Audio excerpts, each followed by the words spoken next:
আল্লাহ নবী বলেন যে কিয়ামতের আগে, কিয়ামত যখন নিকটে আসবে, তখন ফুরাত নদী, একটা নদী আছে, নাম কি? ফুরাত নদী। এই ফুরাত নদী থেকে স্বর্ণের পাহাড় বের হবে, স্বর্ণের পাহাড় বের হবে। আর এই স্বর্ণ নেওয়ার জন্য মানুষেরা মারামারি করবে, এত বেশি মারামারি করবে যে শতকরা 99 জনই মারা যাবে। কয়জন? 100 জন যদি যুদ্ধ করে তাহলে 99 জনই কি যাবে? মারা যাবে। আল্লাহ নবী মুহাম্মদ রাসূলুল্লাহ সাল্লাল্লাহু আলাইহি ওয়াসাল্লাম বলেন যে সিদরাতুল মুনতাহা থেকে 2টা নহর, 2টা নদী দুনিয়ার সাথে সংযুক্ত আছে। কয়টা নদী? 2টা নদী। একটা নদীর নাম হচ্ছে ফুরাত নদী, আর একটা নদীর নাম হচ্ছে নীলনদ। এই নীলনদ আর ফুরাত নদী সিদরাতুল মুনতাহার সাথে সংযুক্ত। কার সাথে? সিদরাতুল মুনতাহার সাথে সংযুক্ত। সুবহানাল্লাহ। তো সিদরাতুল মুনতাহা থেকে যে 2টা নদী দুনিয়ার সাথে সংযুক্ত, সেই 2টা নহর হচ্ছে একটা ফুরাত নদী আর একটা কি? নীলনদ। আর আল্লাহ নবী মুহাম্মদুর রাসূলুল্লাহ সাল্লাল্লাহু আলাইহি ওয়াসাল্লাম এই ফুরাত নদীর ব্যাপারে ভবিষ্যৎবাণী দিয়েছেন। সিদরাতুল মুনতাহার সাথে যে 2টা নদী দুনিয়ার সাথে সম্পৃক্ত, দুনিয়া থেকেই সিদরাতুল মুনতাহার সাথে সম্পৃক্ত, তার মধ্যে একটা নদীর নাম কি? ফুরাত নদী, আর একটা নদীর নাম নীলনদ। এই 2 নদী সিদরাতুল মুনতাহার সাথে সংযুক্ত। এর মধ্যে ফুরাত নদীর ব্যাপারে আল্লাহ নবী একটা ভবিষ্যৎবাণী দিয়েছেন কিয়ামত সংক্রান্ত, যেখানে আল্লাহ নবী বলে যে ফুরাত নদী কিয়ামত আগে ফুরাত নদী থেকে একটি স্বর্ণের পাহাড় বের হবে, যে স্বর্ণ নেওয়ার জন্য মানুষেরা মারামারি করবে, এত বেশি খুন খারাপি হবে, এত বেশি যুদ্ধ হবে যে শতকরা 99 জনই কী হয়ে যাবে? মারা যাবে। আর আল্লাহ নবী এটাও বলেন যে তোমরা যদি ওই অবস্থা পাও, তোমরা যদি সেই সময়ে থাকো, আর যারা ওই সময় থাকবে, সাহাবায়ে কেরাম তো পাবে না, যারা ওই সময় থাকবে আল্লাহ নবী তাদেরকে সম্বোধন করে বলে দিয়েছেন, আমার যে উম্মত ওই সময় থাকবে, যারা ফুরাত নদীর ওই স্বর্ণের পাহাড়ের আশেপাশে থাকবে, তারা যেন কখনোই ওই স্বর্ণ থেকে কোনো স্বর্ণ না নেয়। এটাকে আল্লাহ নবী নিষেধ করে দিয়েছেন। মুসলিম শরীফের হাদিস, আন উবাই ইবনে কাব রাদিয়াল্লাহু তাআলা আনহু قال إني سمعت رسول الله صلى الله عليه وسلم يقول يوشك الفرات أن يحسر عن جبل من ذهب। হযরত উবাই ইবনে কাব রাদিয়াল্লাহু তাআলা আনহু বলেন যে আমি রাসূলুল্লাহ সাল্লাল্লাহু আলাইহি ওয়াসাল্লামের কাছ থেকে শুনেছি, ইউশিকুল ফুরাতু আন ইয়াহসির আন জাবালিন মিন যাহাবিন। আল্লাহর নবী বলে ফুরাত নদী কিয়ামতের আগে শুকিয়ে যাবে, এত বেশি শুকিয়ে যাবে, আন ইয়াহসির আন জাবালিন মিন যাহাবিন, যে ফুরাত নদী শুকানোর কারণে সে ফুরাত নদী থেকে একটি স্বর্ণের পাহাড় বের হয়ে যাবে। ফাইদা সামিআ বিন নাসু, অতঃপর যখন মানুষেরা এই ফুরাত নদীর ঘটনা শুনবে যে ফুরাত নদী শুকিয়ে গেছে, শুকিয়ে যাওয়ার কারণে ফুরাত নদী থেকে স্বর্ণের পাহাড় বের হয়েছে, স্বর্ণ বের হচ্ছে, সারু ইলাইহি, তখন মানুষেরা দলে দলে সেই ফুরাত নদীর দিকে রওনা দিবে। যখন খবর পাবে যে ফুরাত নদী থেকে স্বর্ণ বের হয়েছে, স্বর্ণের পাহাড় বের হয়েছে, তখন মানুষেরা দলে দলে ফুরাত নদীর দিকে ছুটবে, সবাই সেখানে একত্রিত হবে। ফায়াকুলু মান ইনদাহু, আর যারা ফুরাত নদীর আশেপাশে বসবাস করে, যারা ফুরাত নদীর আশেপাশে থাকে, তারা তখন চিন্তা করবে যে আমরা যদি কিছু না করি তাহলে তো বাইরের লোকেরা এসে সব স্বর্ণ নিয়ে চলে যাবে। কথা বুঝেননি? এখন মদনায় যদি কোনো একটা তেলের খুনি বের হয়েছে, এটা আম হয়ে গেছে, এখন বাইরের মানুষ খবর পায়, বাইরের মানুষ নিয়ে যাচ্ছে। এখন এলাকার মানুষ চিন্তা করছে আমরা যদি কিছু না করি তাহলে আমরা ফকিরই থাকবো, বাইরের মানুষ সব নিয়ে চলে যাবে। তখন কি করবে এলাকার মানুষ? তখন এলাকার মানুষ চিন্তা করবে বাহিরের কেউ যেন আর মদনায়ের ভিতরে না ঢুকতে পারে, ঢুকতে হলেও অনুমতি নিয়ে ঢুকতে হবে, ওখানে গেটের দারোয়ান দিবে। কি কন? তো যারা ফুরাত নদীর আশেপাশে বসবাস করবে তারা কি চাবে যে আমার এলাকার স্বর্ণ নিয়ে চলে যাক, বাংলাদেশ থেকে আসে স্বর্ণ নিয়ে যাবে, তারা চাবে না। এই জন্য ফুরাত নদীর পাশে যারা বসবাস করবে তারা তখন বলবে যে বাহিরকার কেউ যেন স্বর্ণ না নিতে পারে সেই ব্যবস্থা আমাদের করতে হবে। ফায়াকুলু মিন ইনদাহু লা ইন তারাকনা আন-নাসা ইয়াখুযুনা মিনহু লা ইযহাবান্না বিহি কুল্লি। ফুরাত নদীর আশেপাশের লোকেরা তখন বলবে আমরা যদি মানুষদেরকে ছেড়ে দেই, এই পাহাড় যদি ছেড়ে দেই, তাহলে বাহিরকার যত মানুষ আছে সবাই এসে পাহাড়ের সব স্বর্ণ নিয়ে যাবে, আমরা সঙ্গে শূন্য হাতে থাকবো, আর পাবো না, সব নিয়ে চলে যাবে। এই জন্য তারা চিন্তা করবে যে কেউ যেন এই পাহাড় থেকে স্বর্ণ নিতে না পারে। তো যখন নিতে না পারে, যখন চিন্তা করবে, তখন তারা ওটাকে বাধা দিবে না? ঠিক বলেন, বাধা দিবে না? দিবে না? আচ্ছা, যখন বাধা দিবে আর যখন অন্যরা চাইবে নেওয়ার জন্য আর আপনারা আর তারা চাইবে বাধা দেওয়ার জন্য, তখন কি ওখানে মিষ্টি খাই হবে নাকি খাওয়ান? তখনই হবে, শুরু হবে মারামারি। এরা বলবে যেভাবেই হোক আমরা স্বর্ণ নিব, আর তারা বলবে যেভাবেই হোক আমরা স্বর্ণ নিতে দিব না। শুরু হয়ে যাবে তখন যুদ্ধ।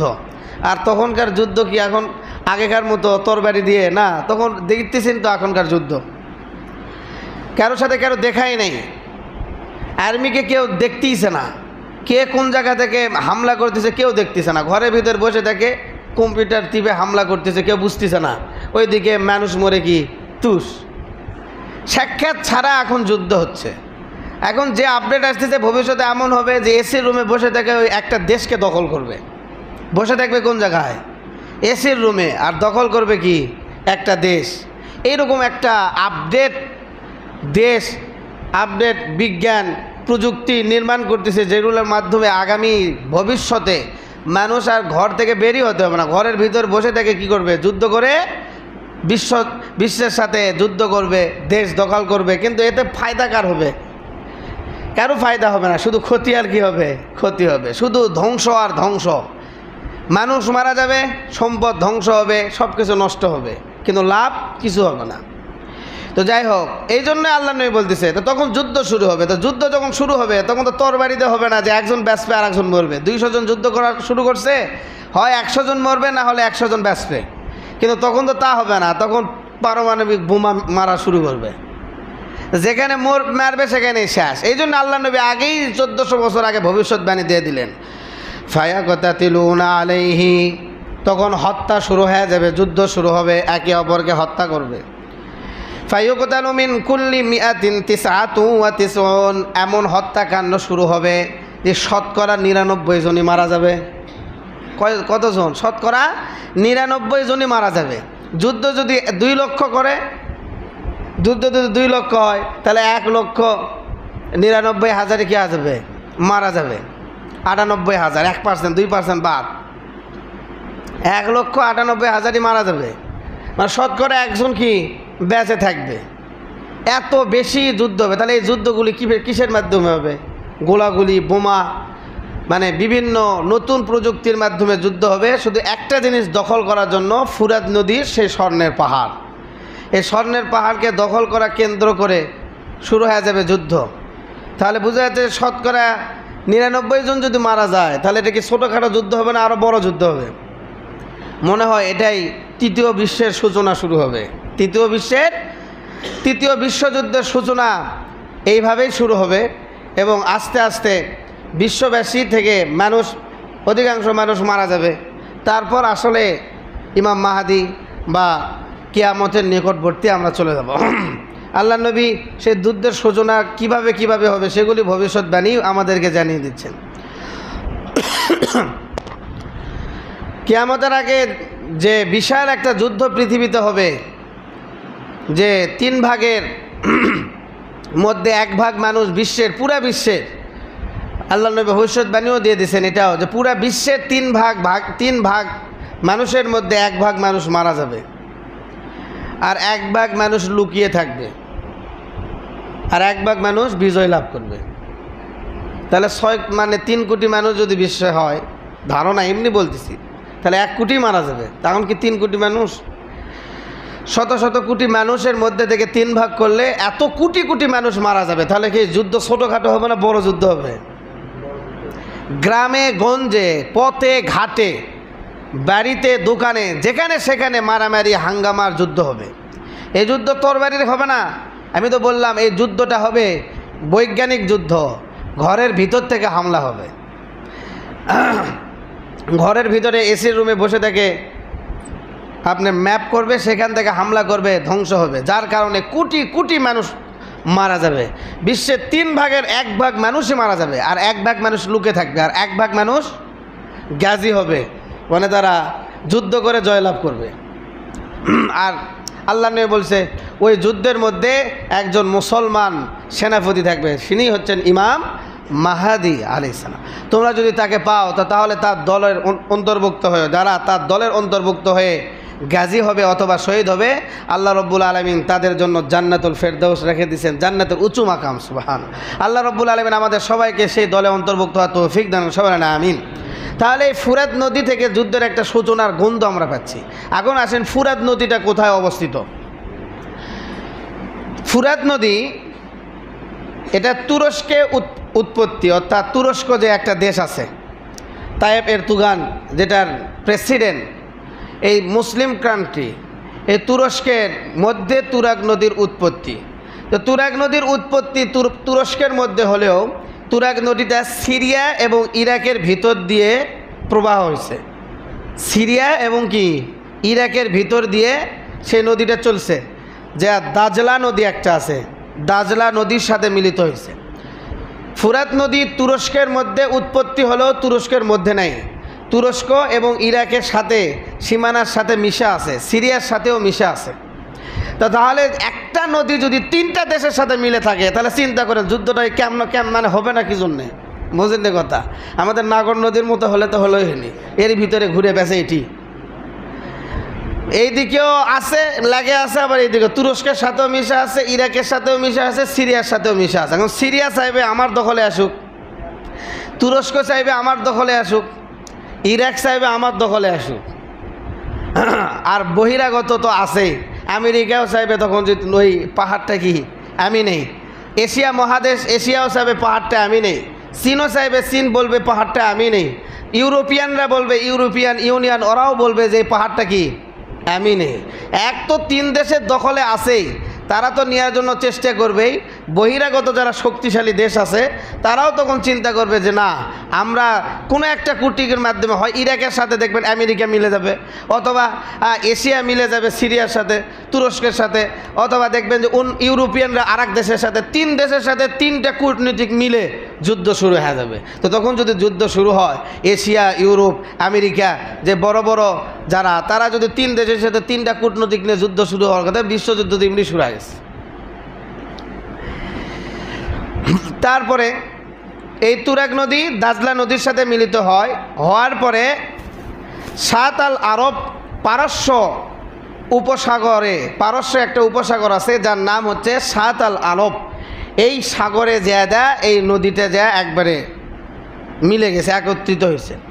মূলত তুরস্ক, ইরাক এবং সিরিয়া 3 দেশকে সাথে নিয়ে 7 আল আরবে পারস্য উপমহাসাগরে যে এই নদীটা মিলিত হয়েছে। নদীর দীর্ঘ 2700 কিলোমিটার লম্বা, কয় হাজার, প্রায় 2700 কিলোমিটার লম্বা হলেও এই নদীটা খুবই সংকীর্ণ, অর্থাৎ গভীরতা খুবই কম, যার কারণে এই নদীতে বড় লঞ্চ অথবা বড় ট্রলার বা নৌকা চলাচল করতে পারে না। পানির মানে গভীরতা খুবই কি কম। এবং বর্তমান সময়ের ফুরাত নদী তো আগের থেকে আরও কম। আপনারা গুগল ইউটিউবে সার্চ দিয়ে দেখতে পারবেন যে আগের থেকে ফুরাত নদীর অবস্থা আরও বেশি কমে গেছে, কারণ আস্তে আস্তে পানির সীমানা কমে আসতেছে, শুকানোর দিকে যাইতেছে। আমার নবীর ভবিষ্যৎবাণী অতি নিকটে চলে আসতেছে, আস্তে আস্তে পানি শুকে যাচ্ছে। এবং অনেকে ইউটিউবরা সেই তুরাগ নদীর পাশে যায় বিভিন্ন মাটির তল থেকে অনেক কিছু নিয়ে তারা গবেষণাও করা শুরু করে দিছে, এবং অনেকে স্বর্ণের টুকরাও খুঁজে পাইছে। তো যাই হোক, যদিও আমার নবীর ভবিষ্যৎবাণী একদিন হবেই, তো আল্লাহ নবী যেহেতু বলছে যে স্বর্ণের পাহাড় বের হবে, এটা দ্বারা 2টা উদ্দেশ্য। হঠাৎ করে একটা স্বর্ণের পাহাড় বের হওয়া তো এটা যাতা বিষয় না। পাহাড় মানে কি ঠেলে, নদী থেকে ঠেলে পাহাড় বের হবে? এটাকে ঠেলে পাহাড় বের হওয়া তো একটা অসম্ভব বিষয়। তো যেহেতু স্বর্ণের পাহাড় বলছে, তো আমরা অনেক সময় কথার মধ্যে বলি না যে এত সম্পদ তোকে দিব যে টাকার পাহাড় হয়ে যাবে। আচ্ছা বলেন তো, তাই বলে কি টাকার পাহাড় হয়? হ্যাঁ, নাকি টাকা জমা হয়ে থাকে? এত অলংকার দিব যে অলংকারের পাহাড় হয়ে যাবে। তো আল্লাহ নবী এমনভাবে স্বর্ণের কথা মানে উপস্থাপন করছে যে যাতে মানুষ বুঝতে পারে যে এত বেশি স্বর্ণ হবে যে পাহাড়ে যেমন স্বর্ণ থাকে সেই রকম স্বর্ণ হবে। তার মানে ফুরাত নদী শুকে গেলে জমিনে, নদীর জমিনে স্বর্ণ বের হবে। নদীর জমিনে কী হয়ে যাবে? স্বর্ণ বের হবে। এটা একটা ব্যাখ্যা। অথবা হতেই পারে আল্লাহ নবী যেটা বলছে এটাও হতে পারে যে রাতারাতি সেই তুরাগ নদীর মাঝখান থেকে একটা পাহাড়ও কি হতে পারে? বের হতে পারে। এটা অসম্ভবের কিছু না, দুটাই হতে পারে। এবং ওলামা একরাম এই দুইটার ব্যাখ্যাই করছেন। হয় পাহাড়ই বের হবে, অথবা পাহাড় না বের হলেও পানি শুকে গেলে যে জমিনটা থাকবে সে জমিনে স্বর্ণ বের হবে। কি বের হবে? মানে নদী শুকে গেলে নদীর যে মাটিটা কী হয়ে যাবে? স্বর্ণ হয়ে যায়, মনে হবে ওটাই স্বর্ণ। অথবা এইরকমও হতে পারে যে হুবহু পাহাড়ি নদী থেকে কী হয়ে যাবে? ঠেলে বের হবে। এটা কোনো অসম্ভবের কিছু না। কারণ এখন পৃথিবীতে অনেক আশ্চর্যজনক জিনিস ঘটে যাচ্ছে যে দেশের মাঝখান দিয়ে জমিন ফেটে যাচ্ছে, দুইটা আলাদা হয়ে যাচ্ছে।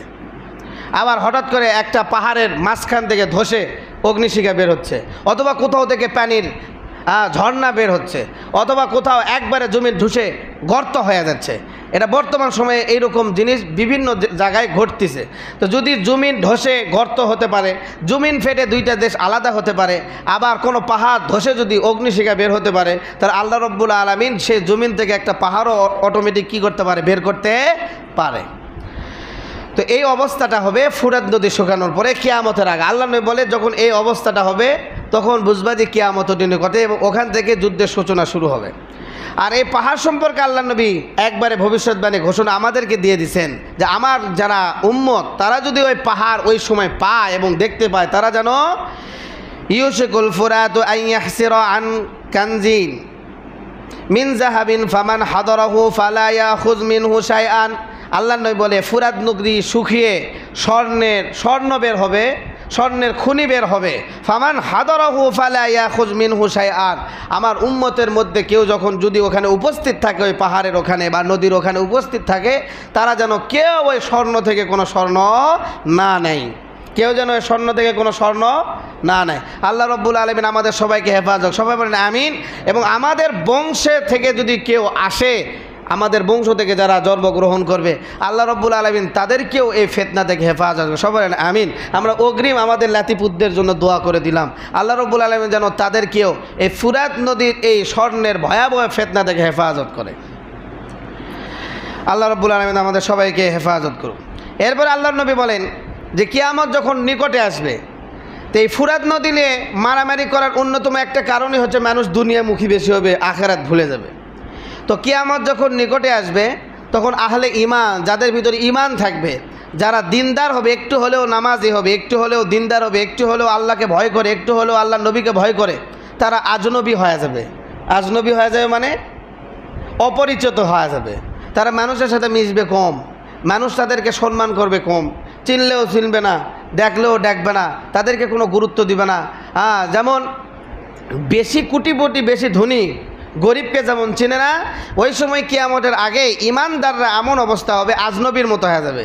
যেমন তাদেরকে কেউ চিনবে না, তাদেরকে একরকম অন্যরকম একটা মানুষ মনে করবে, এবং তারা নিজেদেরকে ওই রকম করে বসবাস করাটাকে পছন্দ করবে। ক্বালা আন নবী হুরায়রা রাদিয়াল্লাহু তাআলা আনহু ক্বালা রাসূলুল্লাহ সাল্লাল্লাহু আলাইহি ওয়াসাল্লাম বাদা আল ইসলামু গরিবান। আল্লাহর নবী বলেন, মনে রাখো আমার উম্মত, তোমরা যদি কিয়ামতের আগেও আসো তাহলে এটা মনে রাখবা যে কিয়ামতের আগে যখন তোমরা জন্মগ্রহণ করবা, হতে পারবা তোমরা অনেক কোটিপতি বড় লোক, তোমাদের 10তলা 20তলা বিল্ডিং থাকবে, এসির ভিতরে ঘুমাবা, পাজারো গাড়ি নিয়ে, BMW গাড়িতে চড়ে তোমরা ঘোরাফেরা করবা, তোমাদের হাতে একটা 1 লাখ 2 লাখ টাকার মোবাইল থাকবে, তোমরাও ইমানদার নামাজি হবা, তোমাদের মসজিদে এসি থাকবে। কিন্তু এটা মনে রাখো, বাদাল ইসলামু গরিবান, ইসলাম যখন শুরু হয়েছিল তখন বেড়ার মসজিদ দিয়ে শুরু হয়েছে। তখন গরিবী হালতে ইসলাম শুরু হয়েছে। আমার সাহাবার একবেলা খানা খাইছে তো আর একবেলা পায় নাই, আমি একবেলা খাবার পাইছি তো আর একবেলা পাই নাই, মসজিদ করবো তো ইটা পাই নাই, মসজিদ করবো তো বালু পাই নাই, থাকবো তো ঘর পাই নাই, খাবো তো খাবার পাই নাই। এইরকম গরিবী অবস্থায় ইসলাম শুরু হয়েছে। এটাও মনে রাখো, ওয়াসায়াউদু অতি নিকটে কামা বাদা গরিবান ফাতুবা লিল গুরাবা, অতি নিকটে আবার আমার এই ইসলামটা গরিবী হালতে চলে আসবে। অর্থাৎ ইমানদাররা সব আবার গরিব হয়ে যাবে, ইমানদাররা সব গরিব হয়ে যাবে। ইমানদাররা সব গরিব হয়ে যাবে মানে কি? তার মানে বড় লোক আর কেউ মুমিনই থাকবে না, বুঝলেননি? বড় লোক হওয়া মানেই সে বেঈমান হয়ে যাবে। এখন তো তাই শুরু হয়ে গেছে। এখন যারা বড় লোক হইতেছে হয় সিটারি করে, না হলে বাটপারি করে, না হলে ম্যারে, না হলে ঘুষ খেয়া, না হলে সুদ খেয়া। এত ইমান থাকলো কোথেকে? কোন তো এখন ইমান আছে? আল্লাহ নবী বলেন যে যাই সুদ খায় তার ঘুষ খায় তার ইমানই নাই, তাই বেঈমান। তাহলে অধিকাংশ কোটিপতি পাজারো গাড়িওয়ালা এসি রুমওয়ালা অধিকাংশ ঘুষখোর, তাহলে ইমান আছে? অধিকাংশ কোটিপতি শহরে যা দেখেন সিটারি বাটপারি করা ছাড়া তারা বড় লোক হয় নাই।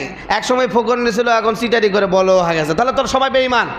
তো এই হাদিস এইরকমই যে অবশিষ্ট যারা থাকবে দুই একজন তারা আসল ইমানদার, তারাই আমার প্রকৃত উম্মত। আর বাকি যারা বড় লোক হয়েছে নামাজের ঢিপ দেখ আর প্রথম কাতারে ইমামের পিছনে নামাজ পড়ুক, তারা একজন ইমানদার, সব বেঈমান, সব কি বেঈমান। কারণ তাদের ভিতরে একটারও ইমান নাই। কারণ ইসলাম যেমন আগে গরিব ছিল, আবার আমার এই ইসলাম গরিবের কাছে ফিরে যাবে, বড় লোকের কাছে কোনো ইসলাম থাকবে না। কারণ শেষ জামানায় যারা বড় লোক থাকবে একটাও ইমানদার হবে না, সব বেঈমান। সব কি হবে? বেঈমান হবে। দুনিয়ার সম্পদের লোভে পড়ে কোন জায়গা থেকে সম্পদ আসবে আর কোন জায়গা থেকে নিয়ে আসলো এই চিন্তা তারা করবে না। শুধু বিল্ডিং বাড়াও, সম্পদ বাড়াও, গাড়ি করো, বাড়ি করো, টাকা করো, ব্যাংক করো, এই ধান্দায় থাকবে। টাকাটা কোন জায়গা থেকে আসলো এই চিন্তা করবে না। তাহলে ইমানটা থাকবে কোথা থেকে? তো এটাই হতেছে এই হাদিসের মূল ব্যাখ্যা যে বড় লোকেদের ইমান থাকবে না কেন? কারণ বড় লোকেরা ইমান বেচেই বড় লোক হবে। বড় লোকেরা ইমান বেচেই কি হবে? বড় লোক হবে। সুদ খাওয়া মানে ইমান বেচে দেওয়া, ঘুষ খাওয়া মানে ইমান কি দেওয়া? বেচে দেওয়া। অন্যের হক মেরে খাওয়া মানে ইমান বেচে দেওয়া, চুরি করা মানে ইমান বেচে দেওয়া, ডাকাতি করা মানে ইমান কি? বেচে দেওয়া। শরীয়তকে বেচে দিয়ে আমি এটাকে হালাল করলাম। কারণ ইসলামকে যদি নেন তাহলে তো ওটা হালাল না, ওটা কি? হারাম। আল্লাহ রাব্বুল আলামিন আমাদের সবাইকে হেফাজত করুক। এই জন্য আল্লাহ নবী বলেন যে আবার গরিবী হালতে ফিরে আসবে। আল্লাহ নবী এটাও বলেন যে যেমন গরিবী হালতে ফিরে যাবে, তো শুধু গরিবী হালতে ফিরবে না, এই গরিবরাও একসময় আর থাকবে না। মানে ইসলাম যাতে যাতে যাতে যাতে গরিবের কাছে যাবে, তারা এমনভাবে চলাফেরা করবে যে তাদের সমাজে কোনো দাম থাকবে না, তাদেরকে কেউ দেখতে পারবে না, তারা ছোটোখাটো ইমানদার হবে, কিন্তু তারাই আসল কি? ইমানদার। আল্লাহ নবী বলেন এরপরে আনিবনে ওমর রাদিয়াল্লাহু তাআলা আনহুমা আনিন নবী সাল্লাল্লাহু আলাইহি ওয়াসাল্লাম ইন্নাল ইসলামা বাদাআ গরিবান ওয়া সায়াউদু গরিবান কামা বাদাআ ওয়া হুয়া ইয়ারিজু বাইনাল মাসজিদাইনা কামা তারিজুল হাইয়াতু ফি হুজরিহা। আল্লাহ নবী বলে ইসলাম যেমন গরিবী হালতে ছিল আবার সেই গরিবী হালতে ফিরে আসবে। কেমনভাবে ফিরে আসবে? কই শুধু দুইটা মসজিদে ইমান সারা পৃথিবীর আর কোথাও কোনো মসজিদে ইমান থাকবে না। কয়টা মসজিদে? বলেন কয়টা মসজিদে? তাহলে কি মদনাই মসজিদে ইমানদার থাকবে? আর থাকবে না। চিন্তা করেও লাভ না। আল্লাহ নবী ভবিষ্যৎবাণী, শুধু পৃথিবীতে দুইটা মসজিদ তার আর কোথাও কোনো ইমানদারকে খুঁজে পাওয়া যাবে না। ইসলাম আবার ফিরে চলে আসবে। কোথায় যাবে? দুইটা মসজিদে চলে যাবে। সে দুইটা মসজিদ হচ্ছে একটা মসজিদে হারাম অর্থাৎ মক্কা, আর একটা হচ্ছে মসজিদে নববী অর্থাৎ আল্লাহর নবীর ঘর। একটা হচ্ছে যে হারাম শরীফ আল্লাহর ঘর, আর একটা বাইতুল্লাহ অর্থাৎ আল্লাহর ঘর কাবা শরীফ, আর একটা হচ্ছে মসজিদে নববী মদিনা শরীফ। এই দুই মসজিদে দুই একজন ইমানদারকে পাওয়া যাবে। এছাড়া পৃথিবীর কোনো মসজিদে কোথাও আর কোনো ইমানদার থাকবে না। যদি নামাজি থাকেও তারাও বেঈমান, তারাও কি? বেঈমান। ওরা আর ইমানদার থাকবে না। এইভাবে তারা চলে যাবে। কেমনভাবে ইসলাম ফিরে যাবে মসজিদে হারামের দিকে, মসজিদে নববীর দিকে? ইসলাম কিভাবে ফিরবে? ওই একটা গর্ত থেকে সাপ বের হয়ে গর্তের দিকে যেরকম ছুটে ছুটে ঘুরে ঘুরে গর্তের ভিতরে ঢুকে যায়, ইসলামকে আল্লাহ রব্বুল আলামিন ওইভাবে আবার পুরো পৃথিবী থেকে ঘুরে ওই মদিনার ভিতরে ঢুকে দিবে। আর পৃথিবীর কোথাও কোনো ইমান থাকবে না, কোনো মুসলমান থাকবে না, শুধু মসজিদে নববী আর হারাম শরীফে থাকবে। এরপরে আল্লাহ রব্বুল আলামিন কিয়ামত দিয়ে দিবে। আল্লাহ রব্বুল আলামিন আমাদের সবাইকে হেফাজত, সবাই আমিন। তাহলে আমরা আজকে যে মেন আলোচনাটি শুনলাম যে একটা হচ্ছে ফুরাত নদীর বিষয়ে, যে ফুরাত নদীতে স্বর্ণের পাহাড় বের হবে এবং এই স্বর্ণের পাহাড়কে কেন্দ্র করে মারামারি হবে এবং শতকরা 99 জন মানুষ মারা যাবে। আল্লাহ নবী বলে কেউ যদি আমার উম্মতের এই ফুরাত নদীর আশেপাশে থাকে তারা যেন এই স্বর্ণ থেকে কোনো স্বর্ণ না নেয়। এবং কিয়ামতের আগে মানুষ আবার গরিবী হালতে ইমানদাররা চলে যাবে, বড়লোক আর কেউ কোনো ইমানদার থাকবে না। এবং ইসলাম যেই রকম মদিনা থেকে পুরা বিশ্বে ছিটে গেছে, কিয়ামতের আগে পুরা বিশ্ব থেকে ইসলাম আবার গুটে মদিনায় চলে যাবে, মক্কায় চলে যাবে। পুরা বিশ্বে আর কোথাও কোনো ইমানদার, কোনো ইসলাম আর থাকবে না, সবাই বেঈমান আর কাফের হয়ে যাবে। আল্লাহ রাব্বুল আলামিন আমাদের সবাইকে এরকম ভয়াবহ পরিস্থিতি থেকে হেফাজত, সবাই আমিন। এবং আমাদের যারা সামনে আমাদের বংশ থেকে যারা জন্মগ্রহণ করবে তাদেরকেও আল্লাহ রাব্বুল আলামিন হেফাজত করে, সবাই আমিন।